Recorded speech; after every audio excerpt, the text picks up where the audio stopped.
반갑습니다. 슈퍼리치입니다. 자, 오늘 시장이 조금 아쉽게 흘러나가고 있는데 시장 빠지는 거에 대해서 분명히 걱정을 많이 하시는 분들이 계실 거예요. 근데 다시 한번 말씀을 드리지만 시장이 빠진다라고 해서 여러분들이 그렇게 걱정은 안 하셔도 된다라고 말씀을 다시 한번 드리고 싶습니다. 자, 그리고 최근에 하이브가 계속해서 올라가는 부분이 있기 때문에 앞으로의 전망, 그리고 단기적으로 이게 왜 올랐는지에 대해서도 다시 한번 포인트적으로 짚어드릴 거고, 어제부터 시작을 해서 이재용 가석방에 대해서 굉장히 뉴스가 많이 나왔어요. 그렇기 때문에 이거를 좀 우선적으로 먼저 좀 분석을 해드리고 설명을 해드리도록 하겠습니다. 구독이랑 좋아요 눌러주시고 영상 다 끝까지 확인해 주시기 바랍니다. 자, 일단은 뭐 하이브 분석에 앞서서 여러분들이 아실만한 내용적인 부분이 이재용 가석방에 대해서 좀 먼저 설명을 해드리려고 해요. 지금 뭐 이재용 가석방, 삼성 투자식의 빨라지나 이런 내용적인 부분, 기사적인 부분이 나오고 이제 밖으로, 이제 밖에 세상으로 좀 나온 부분이 있는데, 이거를 여러분들이 좀 참고를 하셔야 되는 게 뭐가 있냐라고 하면은, 이재용이 사면이 아니라 가석방이다라고 보시면은, 사면이라고 하면은 완전히 이제 형이 사라지는 반면에 가석방이라고 하면은 이 경제 활동에 제약이 있을 수밖에 없다라고 생각을 하시면 될 것 같아요. 그래서 취업도 당연히 제한이 되는 거다 보니까는 삼성 경영일선에서 정상적으로는 복귀는 힘들다라고 생각을 하시면 될 것 같아요. 대신에 뭐 미등기 임원으로라도 이제 활동은 하겠지만 표면적으로는 정상적인 활동에는 제약이 있다. 딱 요 정도로만 생각을 하시면 될 것 같고, 사면이 아니라 가석방이기 때문에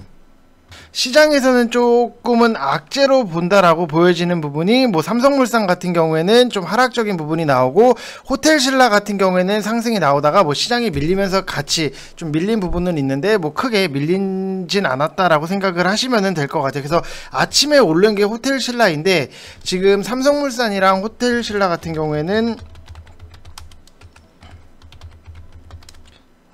반대 개념이다 라고 생각을 하시면 될 것 같아요. 두 종목 자체가 반대 개념인 게, 이재용이 안 좋으면은 이부진이 오르는 거고, 이재용이 좋으면은 이부진이 못 오른다, 이렇게 정도 알고 계시면 될 것 같아요. 결국에는 이재용이 좋으면은 삼성물산이 올라가고 호텔신라가 빠지는 거고, 이재용이 안 좋으면은 삼성물산이 빠지고 호텔신라가 올라간다라고 생각을 하시면 될 것 같아요. 그래서 삼성물산 같은 경우에도 뭐 재료 소물 성격이라든지 사면이 아니고 가석방이라고 하는 부분 때문에 좀 밀리는 부분, 그리고 시장도 같이 밀리고 있기 때문에 좀 흐름 자체는 아쉽기는 해요. 그렇지만 크게 여러분들이 뭐 걱정을 하시거나 그러진 않으셔도 된다라고 말씀을 좀 다시 한번 드리고 싶어요. 그래서 좀 가석방에 대해서 우리가 어떤 식으로 엮어서 봐야지 여러분들이 보실 때 좀 편안하게 보는가, 이거에 대해서 분명히 좀 정리를 한번 하고 넘어갈 필요성이 있기 때문에 여러분들한테 좀 말씀을 드린 거고, 지금 오늘 전체적으로 시장 자체를 놓고 보면은 뭐 상승 종목이 거의 뭐 300여 개 이 정도밖에 없고, 뭐 코스피 같은 경우에도 하락이 나오고 있고 코스닥도 하락이 나오고 있는데, 항상 여러분들이 굉장히 좀 반대로 생각을 하시는 분들이 굉장히 많으세요. 제가 항상 강조를 드렸던 부분이, ADR에 대해서 ADR이 80 이하면은 여러분들은 오히려 매수의 구간이다라고 말씀을 드렸고, 이게 또 시장이 돌려서 상승적인 부분이 나오면은 우리는 그때 또 매도의 구간이다 라고 생각을 하시면 될 것 같아요. 그래서 코스피 같은 경우에도 ADR을 보게 되면은 73.66%, 그 다음에 코스닥 같은 경우에도 77.04%이기 때문에 지금은 여러분들이 좀 매수의 찬스, 매수의 구간이다 라고 생각을 하시면 될 것 같아요. 그래서 시장이랑 자꾸만 엇박자를 내시는 분들이 분명히 많이 계시는데, 다시 한번 말씀을 드리지만 시장이 조정이 나오고 ADR이 80 이하, 자 여기다가 좀 써드릴게요. 여러분들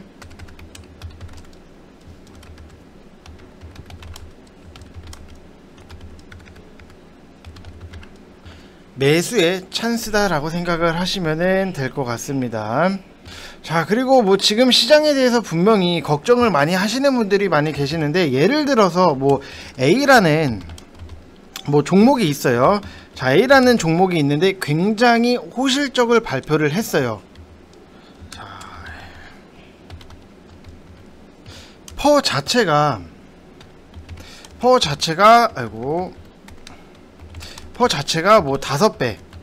5배 수준이라는 뭐 A라는 주식이 호실적을 발표를 했는데, 주가 자체가 뭐 움직이지 않을 수밖에 움직이지 않는다라고 가정을 해보면은 대부분의 투자자들 같은 경우에는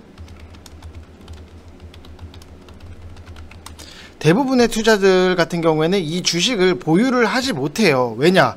메이저들이 뭐 주가를 누르는 이유는 당연하게 있는데 매집이 끝나지 않았거나 인덱스랑 연계된 흐름 때문에 상승을 못 시키고 있는데 단순하게 그냥 지루하기 때문에 이렇게 주가의 움직임이 없으면은 여러분들이 못 버티시는 분들이 굉장히 많이 계시는데 이거를 좀 잘 버티셔야 된다라고 말씀을 드리고 싶고, 어제도 그렇고 오늘도 그렇고 시장에서 뭐 상승 종목이 굉장히 부족할 정도로 지수가 조정이 나오고 있는데, 이런 상황에서 퍼 5배짜리라고 하더라도 시장이 밀리는데 혼자 잘 달릴 수는 없어요. 당연히 시장 앞에 장사가 없다라고 생각을 하시면 될 것 같고, 결국에는 이런 전반적인 시황이 준비가 되어 있지 않으면은 여러분들이 결국에 좋은 종목이라도 횡보를 할 수밖에 없는 지금 시장이다라고 생각을 하시면 될 것 같아요. 그래서 항상 개인 투자자들 같은 경우에는 기다림에 익숙하지가 않고 기다림에 지쳐서 좋은 종목을 매도하게 되고, 지금 당장 상승하는 종목에 여러분들이 굉장히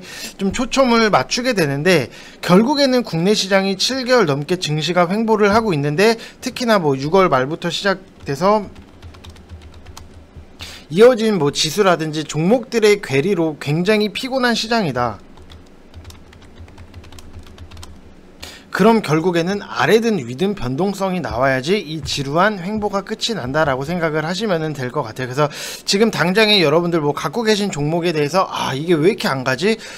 너무 많이 빠지는데 이거 어떡하지? 라고 생각을 하시는 분들 분명히 많이 계시는데, 이럴 때는 오히려 여러분들이 계속해서 못 샀던 종목에 대해서 가격이 싸질 때 좀 노리셔야 된다라고 말씀을 다시 한번 드리고 싶습니다. 자, 그리고 뭐 VIP방 같은 경우에도 결국에는 오늘도 뭐 대동 같은 걸로 뭐 수익적인 부분이 나고, 뭐 심태, 그 다음에 DI 이런 부분에 좀 수익적인 부분이 시장이 빠져도 안정적으로 날 수 있는 거는 결국에는 가격적인 메리트가 너무나도 있었다라고 생각을 하시면 될 것 같아요. 그래서 DI 같은 경우에도 오늘 뭐 7% 이상, 오늘 고가로 1600원까지 올라가는 부분이 있는데, 저희 VIP방 같은 경우에는 9550원부터 좀 잡아놨던 종목 중에 하나예요. 근데 오늘 뭐 시장이 빠져도 결국에는 상승적인 부분이 나오는데, 제가 계속해서 좀 강조를 드렸던 부분이 이제 DDR5에 대해서 계속해서 좀 보시라고 말씀을 드렸던 부분, 그러다 보니까는 수익 인증에서도 보시게 되시면은 뭐 심택 같은 경우에도 수익적인 부분이 계속해서 나고, 그 다음에 DI 같은 경우에도 수익 인증이 계속해서 나는데, 결국에는 DDR5 반도체 중에서도 DDR5에 대해서 여러분들이 계속해서 관심을 가져야 된다라고 말씀을 드리고 싶고, 대동 같은 경우에도 이렇게 보시면은 결국에는 실적이 너무나도 좀 안정적으로 나왔고, 곡물 상승의 기대감이 있다 보니까는 농기구, 우리가 뭐 농슬라라고 말을 하는데, 실적이 너무나도 안정적으로 잘 나왔던 부분, 그리고 4분기 적자였다가 흑자로 돌아가는 부분, 결국에는 이것도 좀 곡물 가격이 상승이 나오면은 농기구 가격도 상승이 나올 수 있다. 연산을 여러분들이 생각을 하시면은 좀 편안하게 수익적인 부분이 날 수 있었다라고 생각을 하시면은 될 것 같습니다. 그래서 뭐 DI 이런 것들 편안하게 수익 나신 분들 축하의 말씀을 드리고 싶고, 지금 보시면은 뭐 1개월 하시면은 44만원, 4개월 하시면은 뭐 99만원 진행을 하고 있으니까, 시장이 힘들어서 여러분들 지금 계좌가 너무나도 고통스럽고 보는 것조차도 힘들다라고 하시는 분들은 1개월이 됐든 2개월이 됐든 저랑 하시면서 좀 엇박자 난 거를 좀 제대로 된 정박자로 좀 돌릴 수 있는 그런 기회로 좀 삼으셨으면 좋겠다라고 말씀을 드리고 싶습니다.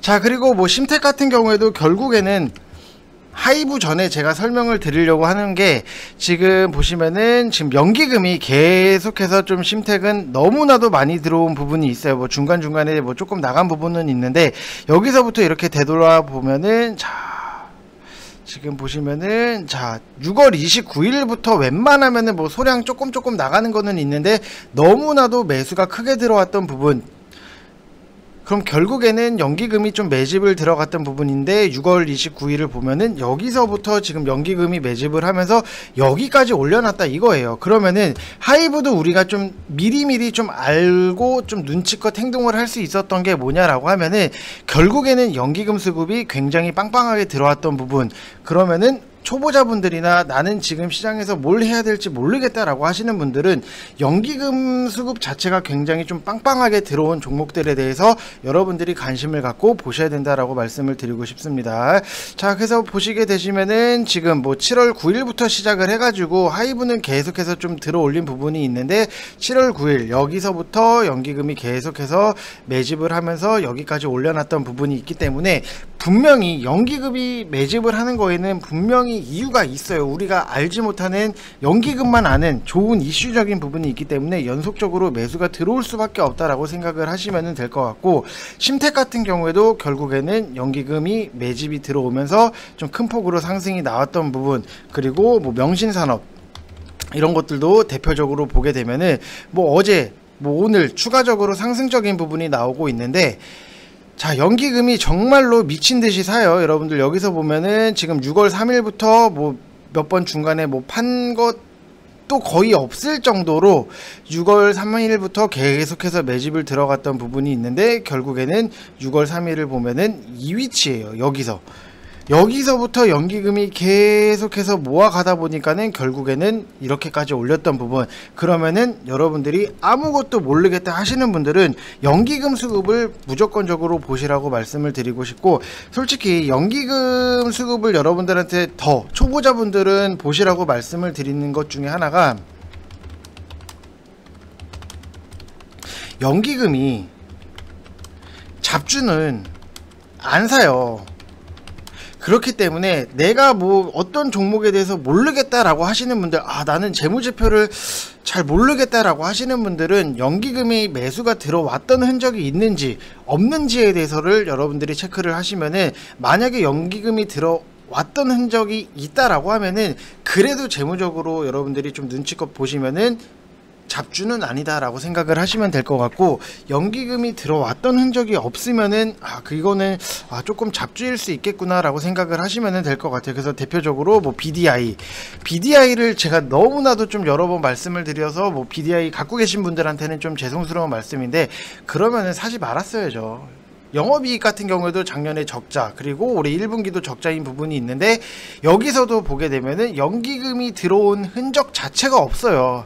그만큼 연기금은 뭐 기간은 들어올 수 있겠지만 연기금은 이렇게 잡주들에 대해서는 매수가 안 들어온다라고 생각을 하시면 될 것 같아요. 그래서 좀 재무제표 보는 거에 대해서 좀 힘들다라고 하시는 분들은 연기금 수급에 대해서 좀 힌트를 얻으시는 게 좋다라고 말씀을 드리고 싶고, 최근에 VIP방 같은 경우에도 굉장히 수익적인 부분이 맨날 나고 있는 부분이 있어요. 뭐 코오롱 플라스틱 같은 경우에도 뭐 안정적으로 우리가 수익적인 부분이 나고, 그 다음에 뭐 과거에 이렇게 보게 되면은 LIG 넥슨 같은 경우에도 4%대 수익적인 부분, 그리고 뭐 이렇게 LG전자 같은 경우에도 그렇고, 유일에너테크는 뭐 신규 상장이 된 지 얼마 안 됐던 부분. 그렇기 때문에 LIG 넥슨도 여기서 수익적인 부분을 보면은 결국에는 연기금이에요. 자, 여기서 보면은 결국 연기금이 이렇게 계속해서 사모으는 부분이 있기 때문에 4%가 됐든 5%가 됐든 여러분들 뭐 몇 프로 중요하죠. 몇 프로가 누구는 뭐 30% 먹었네, 40% 먹었네, 이렇게 생각을 하시는 분들이 분명히 계실 텐데, 그래도 우리는 4%, 5%를 먹더라도 무조건적으로 안전하게 먹을 수 있는 종목을 선택하는 게 더 우선순위다라고 생각을 하시면 될 것 같아요. 자, 그래서 뭐 여러분들 이렇게 보시면 될 것 같고, 지금 좀 엿다가 써드리니까 여러분들 오히려 좀 보시는데 더 편하시지 않나 이렇게 생각을 하고 있기 때문에 좀 말하면서 쓰는 게 어렵기는 해요. 지금 뭐 헷갈리는 부분도 저도 있어요. 당연히 말하면서 쓰는 부분이 어렵기 때문에 좀 이거를 옆에 써드리는 거를 좀 참고를 하시면 될 것 같고, 하이브 같은 경우에도 결국에는 여기서 보게 되면은, 자, 재무적인 부분을 우리가 봐야 되는데, 2020년도 대비했을 때 2021년도가 굉장히 좋아지는 부분이 있는데, 이게 앞으로 더 좋아질 수 있는 거에 대해서 우리가 생각을 해보면은, 결국에는 지금 뭐 방탄소년단이라든지 아니면은 뭐 콘서트를 코로나 때문에 못하는 부분은 있는데, 이게 온라인 콘서트 말고도 그냥 실제로 우리가 뭐 어디 뭐 올림픽 체조공원이라든지 아니면은 뭐 미국의 어디 뭐 큰 홀에서 뭐 콘서트적인 부분을 하게 되면은 굉장히 더 매출액이라든지 영업이익이 더 빵빵하게 늘어날 수 있다라고 생각을 하시면 될 것 같고, 결국에는 가수들이 앨범을 내고 활동을 좀 적극적으로 뭐 팬들을 좀 이렇게 피부랑 피부가 맞닿게 좀 활동을 하면은 결국에는 수익이 나고, 그 수익이 곧 기업의 이윤을 가져다주는 역할, 그리고 이윤을 가져오면은 결국에는 주가가 올라갈 수 있는 부분이다 라고 생각을 하시면 될 것 같습니다. 자, 그리고 뭐 다른 엔터주들도 보게 되면은 한 가지 조금 의아한 부분이 있어요. 지금 여기서도 이렇게 보시면은, 자, 연기금 같은 경우에도 하이브가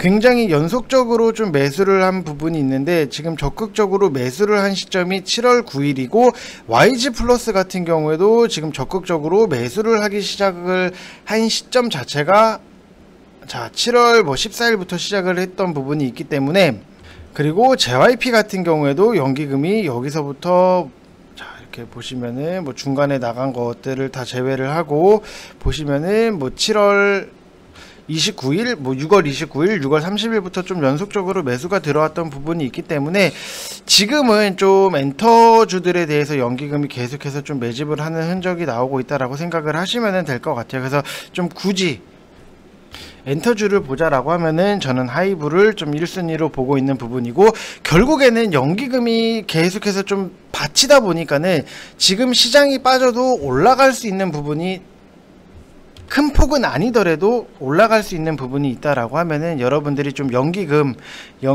수급을 무조건적으로 좀 보시는 게 좋다라고 말씀을 드리고 싶습니다. 자, 그래서 다시 한번 말씀을 드리지만, 뭐 시장이 굉장히 지금 뭐 피곤하고 좀 짜증나는 부분은 당연히 있어요. 뭐 시장이 빠지는데 뭐 나는 뭐 좋다라고 뭐 말씀드려도 여러분들 뭐 뭐야 뭐 이렇게 생각을 하시는 분들이 분명히 계시는데, 그래도 남들보다는 우리가 조금을 먹더라도 안정적으로 먹을 수 있는 가격적인 부분을 계속해서 좀 여러분들이 생각하시는 게 여러분들 주식 하시는 데 있어서 도움이 되신다라고 말씀을 드리고 싶습니다. 자, 그래서 010-8619-9991 이쪽 번호로 성함만 딱 쓰셔서 문자 보내주시면은 저랑 안정적으로 실시간으로 같이 할 수 있으니까, 뭐 지금이 굉장히 좋은 매수의 찬스다라고 생각을 하시면 될 것 같고, 이재용 같은 경우에도 가석방 뭐 이런 것들에 대해서 정리를 과연 해줄 수 있는, 저만큼 할 수 있는 사람이 누군가를 여러분들이 좀 생각을 해보시면 될 것 같습니다. 자, 이상 영상 마치겠습니다. 감사합니다.